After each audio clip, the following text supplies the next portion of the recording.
This channel does not promote any violent, harmful, or illegal activities. All content provided by this channel is meant for an educational purpose only. ফের বিতর্কে উত্তরবঙ্গ উন্নয়ন মন্ত্রী মমতার দিকে আঙুল তুললে আঙুল ভাঙার হুঁশিয়ারি উদয়ন গুহর। মমতার দিকে আঙুল তুলে অনেকে পদত্যাগ চাইছেন, আর সেই আঙুলগুলো চিহ্নিত করে ভাঙার বন্দোবস্ত করতে হবে। এটা একটা বিস্ফোরক বক্তব্য বলা যায়। স্বর্ণালী কল্পনায় সব শাড়ি আসলে একটা গল্প বলে। সেলিব্রেট এভরি মোমেন্ট উইথ আদি মোহিনী মোহন কাঞ্জিলাল। উদয়ন গুহ কি হুঁশিয়ারি দিলেন আপনাদের শোনাবো। মমতা বন্দ্যোপাধ্যায়ের দিকে আঙুল তুলছেন, নোংরা ভাষায় সোশ্যাল মিডিয়ায় মমতা বন্দ্যোপাধ্যায়কে গালাগালি করছেন। যারা আঙুল তুলে মমতা বন্দ্যোপাধ্যায়ের পদত্যাগ চাইছে, সেই আঙুলগুলোকে চিহ্নিত করে সেই আঙুলগুলোকেও ভেঙে দেওয়ার বন্দোবস্ত করতে হবে। নাহলে পরে এরা বাংলাকে একটা নতুন করে বাংলাদেশ করবার চেষ্টা করবে, কিন্তু ওরা জানে না হাসিনা যে ভুল করেছে মমতা বন্দ্যোপাধ্যায় সেই ভুল করবে না, করেনি। তাই আরজি করে ওইভাবে ভাঙচুর করার পরেও পুলিশ কিন্তু গুলি চালায়নি।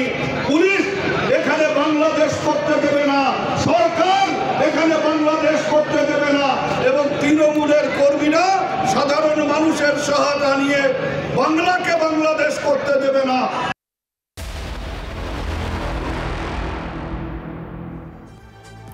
ফের সিজিও কমপ্লেক্সে সন্দীপ ঘোষ শুক্রবার শনিবার, তারপরেও আবারও সিবিআই এর মুখোমুখি আরজি করের প্রাক্তন অধ্যক্ষ।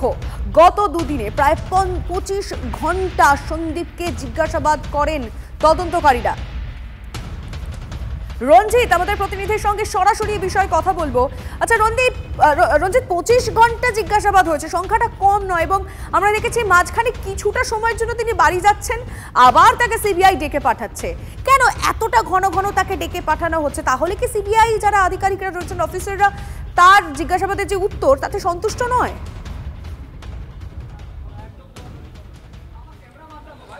একদমই। তুমি দেখো যে আজ 11টা নাগাদ সল্টলেকের সিজিও কমপ্লেক্সের সিবিআই দপ্তরে এসে পৌঁছানোর কথা ছিল প্রাক্তন অধ্যক্ষ সন্দীপ ঘোষের। তার বেশ কিছু সময় আগে, অর্থাৎ 10টা 25 মিনিটে তিনি এসে উপস্থিত হয়।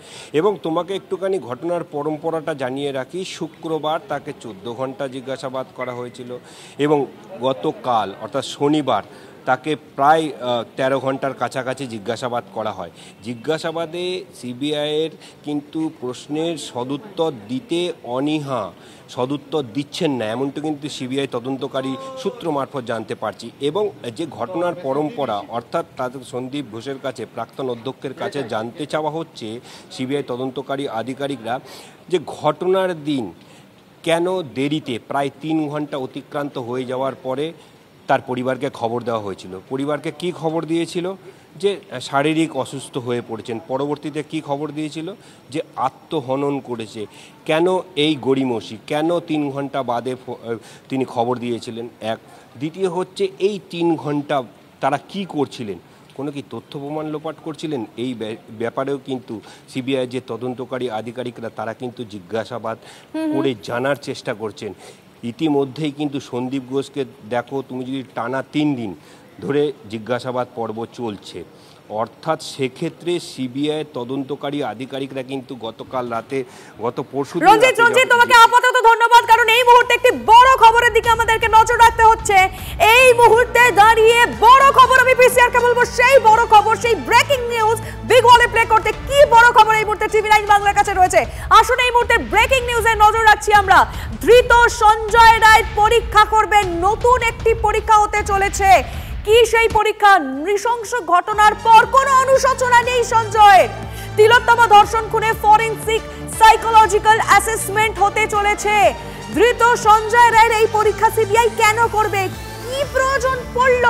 সুজয় পাল আমাদের প্রতিনিধি সরাসরি এই খবরের ব্রেকিং আপডেট দেবেন। সুজয়, দেখো, এই ধৃত অভিযুক্ত সঞ্জয়ের জটিল যে মনস্তাত্ত্বিক পরিস্থিতি সেটা যাচাই করতেই এই ফরেনসিক সাইকোলজিক্যাল অ্যাসেসমেন্ট করা হবে। এবং এর আগে রাজ্যে সিবিআই বক্সি মামলার ক্ষেত্রে 9 অভিযুক্তের এই একই অ্যানালিসিস করেছিল। মূলত যেটা তদন্তকারীদের সূত্রে জানা যাচ্ছে যে এত বড় এত নৃশংস ঘটনার পরেও কোন অনুশোচনা নেই সঞ্জয়ের, কোনো তাপ উত্তাপ নেই, এমনকি নিজে জেরায় বারবার এটাও দাবি করছে যে তার চরমতম শাস্তি হোক বা সিবিআই তার ক্ষেত্রে যেটা শাস্তি দেওয়া সেটা দিক।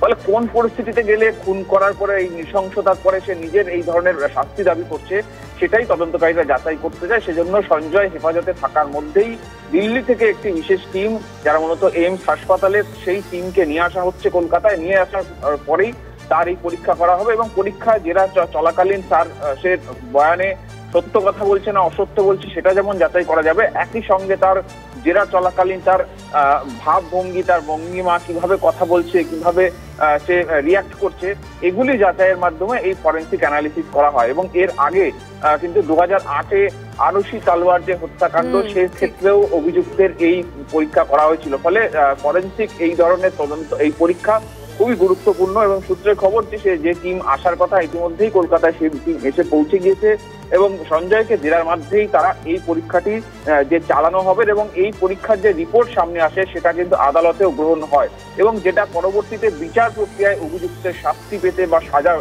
ক্ষেত্রেও যথেষ্টই তদন্তকারীদের সাহায্য করে।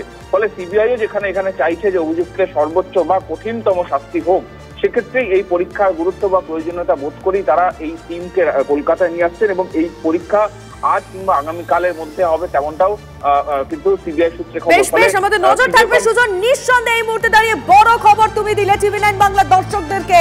এই মুহূর্তে বড় খবর যে সাইকোলজিক্যাল অ্যাসেসমেন্ট হতে চলেছে সঞ্জয়। সচরাচর কিন্তু এই পরীক্ষা হয় না।